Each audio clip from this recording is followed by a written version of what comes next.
আজ আমি তোমাদের বোঝাবো স্মৃতি কি এবং মেধা কি। প্রথমে বলছি স্মৃতি কি। যা কিছু পড়ছো বা পড়ে এসেছো সেটাকে মুখ থেকে স্মরণ করে এনে বের করা হলো স্মরণ। বোঝা গেল? এই স্মরণ কীভাবে মাথার মধ্যে সঞ্চিত করতে হয় তা আমি আমার অভিজ্ঞতা দিয়ে তোমাদের বোঝাবো। আমিও একদিন তোমাদের মতো বাচ্চা ছিলাম, আস্তে আস্তে শিখে শিখে শিখে শিখে বড় হয়েছি। আমি যখন পড়তাম ক্লাস 4 পর্যন্ত একটা টিচারের কাছে, আর 5 থেকে যখন অন্য স্কুলে গেছি তখন আর একটা টিচারের কাছে গেছি। 5 থেকে যে টিচারের কাছে পড়তাম, 5-এ গেছি তখন তার বয়স ছিল 70, অর্থাৎ প্রবীণ অভিজ্ঞ ব্যক্তি। তার কাছে পড়তে পড়তে তিনি যা বলেছেন বুঝিয়েছেন আমরা সেইভাবে পড়ে পড়ে বড় হয়েছি। স্মৃতি কিভাবে তৈরি করব? এই যে তোমরা সমস্ত দিন বা পড়তে এসে যা কিছু পড়ছো, আমি লিখতে গেলে লিখছো, কেউ অর্ধেক লিখে পাচ্ছ না। এই যে পাচ্ছ না, ফেরা পড়ছো লিখছো, এটা যে পড়লে মাথার মধ্যে ঢুকে গেল, সঞ্চয় হলো কি আমরা জানি না। তাই ওই বয়স্ক মাস্টারমশাই, তার নাম পাঁচু গোপাল কপাট, LIC বড় একটা অফিসার ছিলেন। রিটায়ারের পরে টিউশনি করতো, আমরা সেখানে পড়তে যেতাম।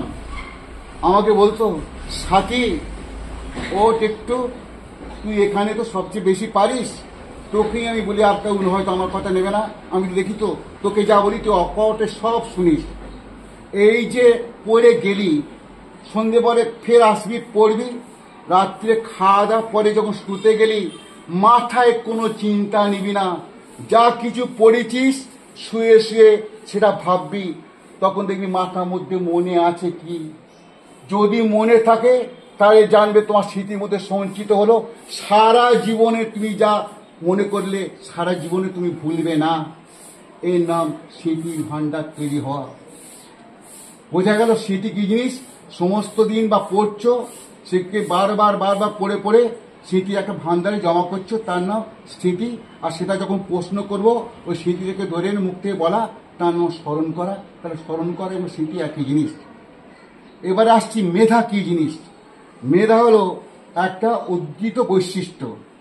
আমি তোমাদের যা শেখাচ্ছি, মনে করে বলছি আলফাবেটে কটা লেটার আছে, আমরা জানি 26টা। এবার ওই আলফাবেটকে দুভাগে ভাগ করেছি, কনসোন্যান্ট এবং ভাওয়েল। ভাওয়েল 5টা কি কি তা আমরা জেনেছি, AEIOU। আজকে শিখলে কালকে এসে বলতে পারছো না, এ বলে আর বলতে পারছো না, অর্থাৎ স্মৃতি সংরক্ষণ হলো না, মেধাও তোমার প্রকাশ হলো না। আর বলছি আর্টিকেল কটা, A, and এবং D। বারবার মাথায় দিতে হবে, রাত্রে শোয়ার সময় এটা মাথায় আনতে হবে, ওরে আর্টিকেল 3টে, A and D।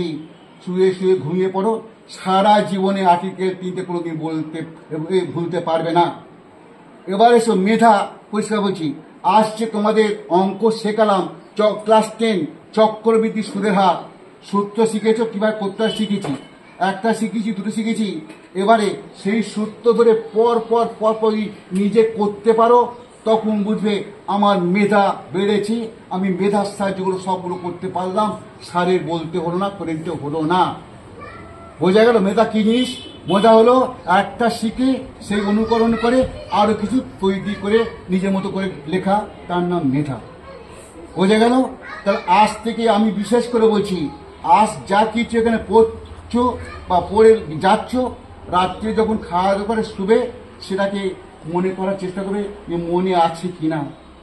আমি এইভাবে শিখে শিখে শিখে শিখে বড় হয়ে স্মৃতির একটা ভাণ্ডার তৈরি করেছি মাথার মধ্যে। আজ এই পর্যন্ত রাখছি। তাহলে তোমরা মন দিয়ে পড়াশোনা করবে, রাত্রে শুয়ে শুয়ে এগুলো ভাববার চেষ্টা করবে মনে আছে কিনা। হলো, রাখছি আজকে।